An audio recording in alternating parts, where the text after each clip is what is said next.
My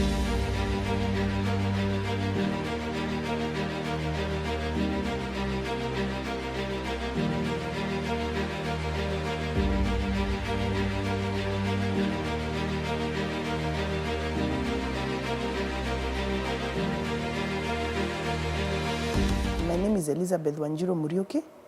I am the director and the founder of Serene Haven. Serene Haven is an organization that addresses the plight of teenage mothers. We are running 2 programs. One is a rescue center, where basically we give shelter to homeless teenage mothers, those that are in need of care and protection. The second one is an initiative that started early this year. It's a school for teenage moms, where the girl comes to school with her baby, and inside the school we run a daycare. So in the morning the girl drops the baby at the daycare, goes to class, then picks the baby maybe during break time and breastfeeds, returns the baby back to the daycare, like that until evening.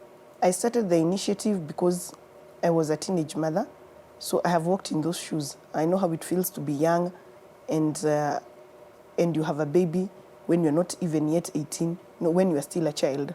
So I felt that these girls, mostly the community neglects them, it stigmatizes them, and they're always pointing a finger at those girls. Then I also realized that these girls tend to lose some time, they tend to lose education as they are breastfeeding. So you'll hear them being told you have to drop out of school for 2-3 years as you wait for your baby to grow older so that you can go back to school. And during this time, most girls will have lost interest in going back to class. So that's why I thought, before she loses any education, she can come to school even when pregnant, or even when she has a very small baby, maybe 2 weeks, 3 weeks, and she'll still continue with her education as she's still breastfeeding. So there's no time lost. Again, also, I was looking at the separation of mother and baby. At this time, when the girl goes back to school and she has to leave her baby at home, no mother wants to leave her child behind. Most mothers just want to be with their children. So it gives this girl peace of mind to be able to continue with her education as she's seeing her baby every day. Also, there is the issue of parents. Some parents may want the girl to go back to school, but they don't have the ability to remain with this small baby because this parent still has to continue with his or her hustle. And house girls maybe, or a nanny may be very, very expensive to employ. There is a girl who came to us last year, and she's HIV positive. She was brought in by police officers. She was first brought to the safe house. And when she came, she was really stressed out and she was really downcast. She was around 7 months pregnant. First of all, she never used to take her medication in time because of the stigma around being HIV positive and in Form 2, I think she had Form 2 class. Again, also, her self-esteem was very low because she's an orphan. She used to live with her aunt, and when she got pregnant, the aunt threw her out.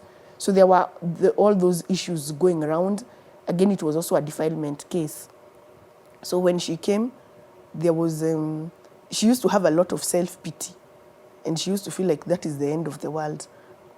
Actually, later when even she gave birth, she used to say she does not want that baby. She never even used to breastfeed the baby. But we have walked the journey with her up to around November. By November, you could see she's taking medication nicely. She's not even hiding the medication anymore. She does not care whether you think she's HIV positive or not. Then previously, she used to say she will not go back to school. But when January came and we opened the school, now she decided to go back to school. Actually, she's now one of our best students. She's doing really well. The baby is doing really well. Even her viral load has gone down because when she came, her viral load used to be around 200,000. And for people who don't know that is very bad. But as of the last clinic that we went, her viral load has really gone down. Actually, the clinicians are very impressed with what she's doing. So for me, or for us at Serene Haven, that is a big, big milestone because we feel that maybe if this girl would have stayed in the village wherever she was, maybe she would have even committed suicide, or maybe she would have thrown the baby somewhere in a ditch. And as of the last test that the baby took at 6 months, the baby is doing well. And when we started with 2 girls only. Actually, when we started, we were just looking at a place to just give girls shelter and all that. But then again, now came the pandemic, And now the teenage mothers started streaming in, so many of them. So for us, I would say we gave shelter to girls who did not know where to go during a difficult time when people out there were suffering. These girls, at least they had a place to call home. They did not sleep in the streets. And we sheltered around 10 girls during the pandemic, and most of them got their babies during that time. So that translates to around 20 people. So I would say we made an impact because we supported those girls by giving them basic needs, by giving them psychosocial support. So we felt that we walked the journey with them, and maybe if they had been out during COVID, situations would have been bad, because here comes the curfew and a girl is out there and she's pregnant. What would have happened to her? So at least it reached a point, even children officers or people out there in the community know that if I come across a young pregnant girl who has no place to stay, there's a place I can take her. In the next 5 years, I would say the organization will now be reaching maybe 150 girls per year, and together with their babies. So that translates to 300 children. Then I would say we will have a nursery school, because these babies are growing. And as they are growing, maybe if a girl comes to us when she's in Form 1 and she has a 1-month-old baby, or she's pregnant, by the time she's in Form 4, that baby will need to go to school. So I would say by then we will have a nursery school, a kindergarten for those children. Then I would say we will be able we will have opened a second school somewhere in this country. Serene Haven is the only organization that is offering a solution for teenage mothers' education. I know out there are shelters for teenage mothers, but no other shelter is running a school inside the shelter. So I believe we are doing something unique. The idea we have is of its own kind. Again, this award will go, the Zuri, it's a platform for me to be able to reach out to more girls, and for us to bring on board partners who would be able to mentor and walk this journey with these girls, and also help them and assist them to understand the situations they are in. And I think it's also very important for the growth of the organization. What we are doing is basically women empowerment, and so that one goes very well with the SDGs, because gender equality is part of the SDGs, because I believe that when a girl is not educated, or when a girl drops out of school because she got a baby, that one goes against everything on gender equality. This girl being able to keep this girl in school means that she will be able to get skills, and these skills will help her be able to be a better person, a better mother, and a better woman in future, such that she'll be able to bring up her baby very well and very comfortably without having to beg anyone for anything. So on the SDGs, what we are doing women empowerment.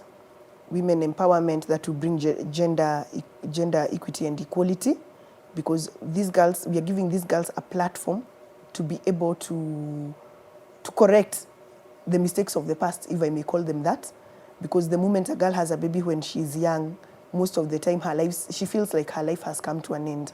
So we are giving them an opportunity to just come to school and acquire basic education, so that they will be able to go out there and be able to compete with the world, and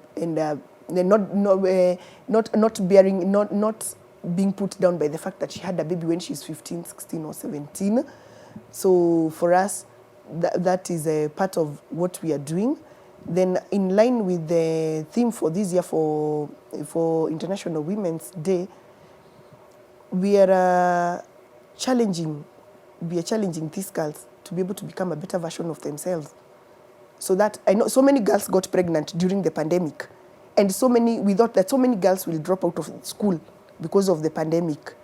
Because the moment she got pregnant, in itself, even without a pandemic, when a girl gets pregnant and she's in school, even when there is no COVID and all that, most of these girls tend to drop out of school. But now it's even worse because even the economic situation of their parents has gone down. So we are giving them a place and a platform to come back to school and be able to have a comfortable place and a comfortable space where nobody is judging them, just to be able to continue with their lives and to be able to bring up their children, to be able to acquire the psychosocial support for their mental health and all that. So I believe that these girls will be able to reach a point where they wanted to be, with or without the babies.